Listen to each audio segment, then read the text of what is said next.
Good evening friends, welcome to the daily analysis programme. എല്ലാവർക്കും സ്വാഗതം. ഇന്ന് വീണ്ടും ഒരു സെൽ ഓഫ് തന്നെ ആയിരുന്നു. സെക്കൻഡ് ഹാഫിൽ കുറച്ച് റിവേഴ്സൽ ഉണ്ടായി, ബട്ട് മോസ്റ്റ്ലി നോക്കുകയാണെങ്കിൽ സെൽ ഓഫ് തന്നെ ആയിരുന്നു. നമുക്ക് കണ്ടിന്യൂഷൻ ലാസ്റ്റ് 5 days ആയിട്ട് സെൽ ഓഫ് തന്നെയാണ് നിഫ്റ്റിയിൽ ഉണ്ടായിട്ടുള്ളത്. സോ ഇന്ന് നമുക്ക് നോക്കാം, 5 minute ചാർട്ട് നോക്കുകയാണെങ്കിൽ സ്റ്റാർട്ടിങ്ങിൽ തന്നെ ഒരു ഇന്നലത്തെ ക്ലോസിങ്ങിൻ്റെ താഴെയാണ് ഓപ്പൺ ആയത്. ബട്ട് അവിടെ നിന്നൊരു കണ്ടിന്യൂസ് സെല്ലിംഗ് ആയിരുന്നു. ഫസ്റ്റ് 4-5 ക്യാൻഡിൽ കണ്ടിന്യൂസ് സെല്ലിംഗ് തന്നെയായിരുന്നു. അതുകൊണ്ട് ഒരു എൻട്രിക്കുള്ളൊരു സ്കോപ്പ് ഇല്ലായിരുന്നു, നമുക്ക് സ്റ്റോപ്പ് ലോസ് വയ്ക്കാനുള്ള സ്കോപ്പ് ഇല്ലായിരുന്നു. എന്തെന്ന് വെച്ചാൽ നമുക്കൊരു ബയേഴ്സിൻ്റെ ഒരു എൻട്രി നമ്മൾ നോക്കിയിട്ട് വേണം. ബയേഴ്സിനെ സെല്ലേഴ്സ് ബീറ്റ് ചെയ്യുന്നുണ്ടെങ്കിൽ നമുക്കൊരു എൻട്രിക്ക് സ്കോപ്പ് ഉണ്ടാവുള്ളൂ. പക്ഷേ ഇതിൽ ഡയറക്റ്റ് സെല്ലേഴ്സ് തന്നെയാണ് മെജോർലി സെല്ലിംഗ് നടത്തിയത്. അപ്പോൾ നമുക്ക് ബയേഴ്സിൻ്റെ എൻട്രി ഇല്ലാത്തതുകൊണ്ട് നമുക്കൊരു സ്റ്റോപ്പ് ലോസ് വയ്ക്കാനുള്ളൊരു സ്ഥലം ഇല്ലായിരുന്നു. അതുകൊണ്ടൊരു മെയിൻലി എൻട്രി ഇതിൽ കിട്ടില്ല. ഇവിടെ ഒരു ഇതുണ്ടായിരുന്നു, ബട്ട് ഇവിടെ ഒരു ഗ്രീൻ ക്യാൻഡിൽ ഉണ്ടായി, അത് ക്രോസ് ചെയ്തു. ബട്ട് എന്നിരുന്നാൽ പോലും നമുക്ക് ഇത്രയും വലിയൊരു സ്റ്റോപ്പ് ലോസ് നമുക്ക് വയ്ക്കാൻ പറ്റില്ല. അപ്പോൾ ഇത് ഇവിടെ വല്ല ഗ്രീൻ ക്യാൻഡിലാണ് ഉണ്ടായിട്ടുണ്ടെങ്കിൽ നമുക്കത് ഓക്കെ ആയിരുന്നു, നമുക്ക് സ്മോൾ സ്റ്റോപ്പ് ലോസിൽ നമുക്ക് എൻട്രി എടുക്കായിരുന്നു. അപ്പോൾ അത് കഴിഞ്ഞിട്ടും വലിയൊരു മൂവ്മെൻ്റ് ഇല്ല, കൺസോളിഡേഷൻ ആയിരുന്നു. പിന്നെ റിവേഴ്സ് ഉണ്ട്, കണ്ടോ? ഈ റിവേഴ്സിലാണ് ഇങ്ങനൊരു ക്യാൻഡിൽ ഉണ്ടാകുമ്പോൾ മോസ്റ്റ്ലി അത് കഴിഞ്ഞിട്ടൊരു ഫോൾ ഉണ്ടായിട്ട് റിവേഴ്സ് ചെയ്ത് അതിൻ്റെ ഇവിടെ എൻട്രി ചെയ്ത സ്റ്റോപ്പ് ലോസ് ഹിറ്റ് ചെയ്യാൻ ചാൻസ് ഉണ്ട്. അതാണ് ഇന്ന് നടന്നത്. ഇവിടെ ഇപ്പോൾ ഈ ഒരു ഗ്രീൻ ക്യാൻഡിൽ ക്രോസ് ചെയ്തിട്ട് എൻട്രി ചെയ്ത് ഇവിടെ സ്റ്റോപ്പ് ലോസ് വെച്ചിട്ടുണ്ടെങ്കിൽ ഇവിടെ ഇവിടെ ഒരു സ്റ്റോപ്പ് ലോസ് ഹിറ്റ് ആവും. അല്ല, നമ്മൾ ഇവിടെയാണ് എൻട്രി ചെയ്തിട്ടുണ്ടെങ്കിൽ നമുക്കൊരു റിസ്ക് റിവാർഡും കിട്ടില്ല. ആ ഒരു പ്രശ്നം ഉണ്ടാവും ഇങ്ങനത്തെ ട്രേഡ്സ് അങ്ങനെ കണ്ടിന്യൂസ് ഫോളോ ആകുമ്പോൾ. അപ്പോൾ അങ്ങനെയുള്ള ട്രേഡിൽ സൂക്ഷിച്ച് എൻട്രി ചെയ്യാം. ഇവിടെ ഒരു ട്രേഡ് ട്രിഗർ ഉള്ളത് ഇവിടെ ഇപ്പോൾ ഒരു കണ്ടിന്യൂസ് ക്യാൻഡിൽ ഉണ്ടായി. ഇതിപ്പം ഈ ഒരു ലോ ബ്രേക്ക് ചെയ്തിട്ടില്ലായിരുന്നു. നമുക്ക് ഈ ഒരു ഗ്രീൻ ക്യാൻഡിൽ ലോ ബ്രേക്ക് ചെയ്യാത്ത ഒരു ഗ്രീൻ ക്യാൻഡിൽ, അതായത് ഈ ക്യാൻഡിലിന് ഒന്നും കൂടെ സൂം ചെയ്ത് പറയാം. അപ്പോൾ ഈ രണ്ട് കണ്ടിന്യൂഷൻ ക്യാൻഡിൽ ഉണ്ടായി, ഗ്രീൻ ക്യാൻഡിൽ. എന്നിട്ട് ഈ ഒരു ക്യാൻഡിൽ അല്ലെങ്കിൽ ഈ ഒരു ക്യാൻഡിൽ ക്രോസ് ചെയ്തിട്ടുണ്ടെങ്കിൽ ഇവിടെ ഒരു എൻട്രി ഉണ്ടാവാൻ ഉള്ള ചാൻസ് ഉണ്ടായിരുന്നു. അത് ക്രോസ് ആയില്ല, ഡൗൺ വന്നു. പക്ഷേ ഇതിൻ്റെ ലോ ബ്രേക്ക് ചെയ്തുകൊണ്ട് ഇവിടെ ഒരു എൻട്രിക്കുള്ള ചാൻസ് ഉണ്ട്. ഈ ഒരു ക്യാൻഡിൽ, റെഡ് ക്യാൻഡിൽ, ഇതിൻ്റെ ലോ ബ്രേക്ക് ചെയ്യാണ്ട് ഇതുവരെ ഈ ഒരു സ്ഥാനത്ത് ക്ലോസ് ആയിട്ട് അവിടെ ഒരു ഗ്രീൻ ക്യാൻഡിൽ ഫോം ആയിട്ടുണ്ടെങ്കിൽ നമുക്ക് അവിടെ ഒരു എൻട്രി ഉണ്ട്. ആ എൻട്രി ആണെങ്കിൽ നല്ലൊരു എൻട്രി ആയിരുന്നു, നമുക്ക് റിസ്ക് റിവാർഡ് മീറ്റ് ആവും. അല്ലെങ്കിൽ ഉള്ളൊരു എൻട്രി ഉണ്ടായത് ഇത് കറക്റ്റ് എൻട്രിയാണ്. ഇവിടെ നിന്നൊരു സെക്കൻഡ് കണ്ടിന്യൂഷൻ 2 ക്യാൻഡിൽ ഉണ്ടായി, ഗ്രീൻ ക്യാൻഡിൽ. അതിൻ്റെ ഒരു റിവേഴ്സൽ സപ്പോർട്ട് ഇവിടെ എടുത്തു. ഈ ഒരു ക്യാൻഡിൽ ക്രോസ് ചെയ്തെടുത്തോളം നമുക്കൊരു എൻട്രി എടുക്കാം. ബട്ട് എന്ത് പ്രശ്നം എന്ന് പറഞ്ഞാൽ ഒത്തിരി ലേറ്റായി. ഇപ്പം 150 അടുപ്പിച്ചാണ് ഇത് ഫോം ആയത്. അതുകൊണ്ടാണ് ഒരു എൻട്രി എടുക്കാത്തത്. നമുക്കിപ്പം ഇവിടെ എടുത്താൽ പോലും പ്രീമിയം ഡിക്ക് അധികം സമയമില്ല. നമുക്ക് ഓപ്ഷൻ സെല്ലിങ്ങിൽ പ്രീമിയം ഡിക്ക് ഒരു 2.5 hours 3 hours വേണം കുറച്ചെങ്കിലും ഡിക്ക് വരാൻ.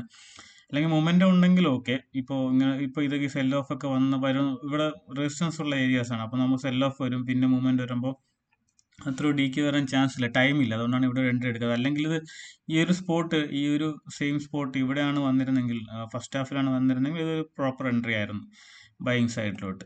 ഓക്കെ, സോ ഇതാണ് നിഫ്റ്റിയുടെ ക്യാൻഡിൽ. നമുക്ക് ബാങ്ക് നിഫ്റ്റി നോക്കാം.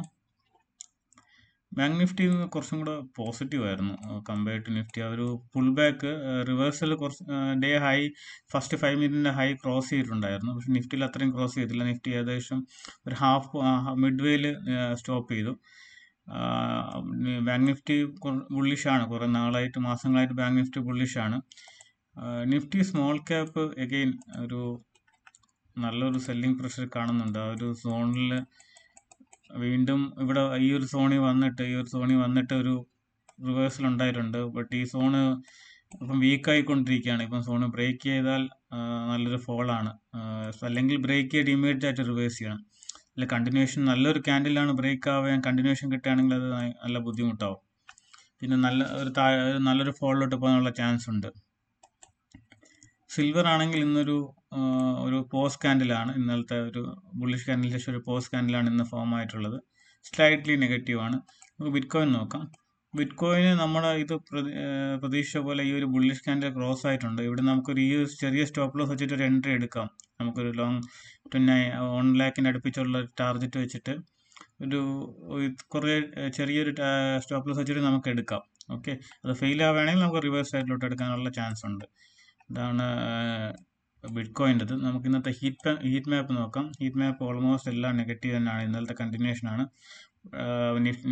നിഫ്റ്റി 50 നോക്കുകയാണെങ്കിൽ -1.18 പെർസെൻറ്റേജ് ആണ്. വിപ്രോ 1.61% അപ്പായിരുന്നു. Hindalco 1.46, TCS IT stocks TCS 1.41% അപ്പായിരുന്നു. ICICI bank 1.38, HDFC bank 1.04, Infy 0.94. So IT സെക്ടറിലുള്ള ഇൻഫി, TCS, വിപ്രോ എല്ലാം ഇന്ന് അപ്പായിരുന്നു. Private sector bank ICICI bank, HDFC ബാങ്ക്, ആക്സിസ് ബാങ്ക് എല്ലാം അപ്പായിരുന്നു. ബട്ട് കോട്ടക് ബാങ്കും അപ്പായിരുന്നു. പക്ഷേ ഐ തിങ്ക് പബ്ലിക് സെക്ടർ ബാങ്കിൽ ഒരു സെല്ലിംഗ് പ്രഷർ ഉണ്ടായിരുന്നു.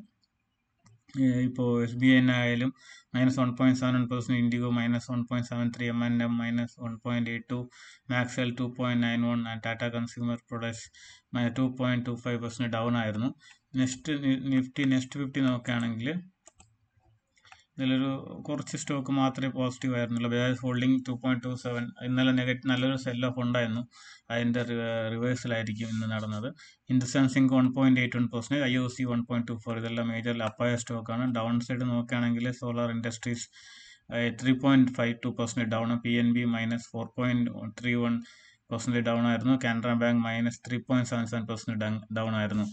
നിഫ്റ്റി സ്മോൾ ക്യാപ്പ് നോക്കുകയാണെങ്കിൽ അതിൽ അപ്പായ സ്റ്റോക്ക് ഡോംസ് 4.34, സോണറ്റ് സോഫ്റ്റ്വെയർ 4.11%, ബിസോഫ്റ്റ് 3.96%.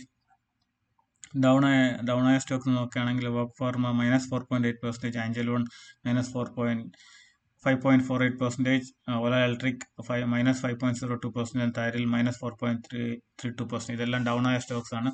സോ ഓവറോൾ ഒരു നെഗറ്റീവ് സെല്ലിംഗ് ഡേ ആയിരുന്നു. നമ്മൾ ഒന്നും കൂടെ ഒന്ന് നിഫ്റ്റി നോക്കുകയാണെങ്കിൽ നമുക്ക് ഇപ്പോൾ നിഫ്റ്റി ഈ ഒരു ക്യാൻഡിലിൻ്റെ ഓൾമോസ്റ്റ് 50, ഈ ഒരു ബുള്ളിഷ് ക്യാൻഡിലിൻ്റെ ഓൾമോസ്റ്റ് 50% ക്രോസ് ആയിട്ടുണ്ട്. അതെല്ലാം കണ്ടിന്യൂസ് 5 ദിവസത്തെ സെല്ലിംഗ് ഉണ്ട്. സോ ഇവിടെ നിന്ന് ഒരു റിവേഴ്സൽ ഒരു എക്സ്പെക്ട് ചെയ്യാം. 26,000 ഒരു സപ്പോർട്ട് സോണുമാണ്.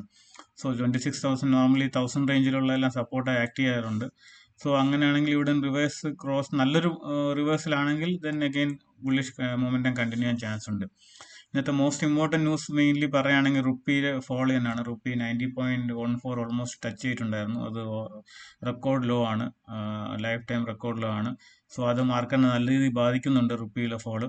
സോ അഗെയിൻ നമ്മൾ RBIയുടെ എക്സിക്യൂട്ടീവ്സ് എല്ലാം വന്ന് പോസിറ്റീവ് കമൻസ് പറഞ്ഞാൽ പോലും അത് മാർക്കറ്റ് അക്സെപ്റ്റ് ചെയ്യുന്നില്ല. സോ എനിവേ വിൽ സി നമുക്ക് എങ്ങനെ അത് മുന്നോട്ട് റുപ്പി എത്രത്തോളം ഫോളോ ആവും നോക്കാം. Okay guys, thanks for watching. By.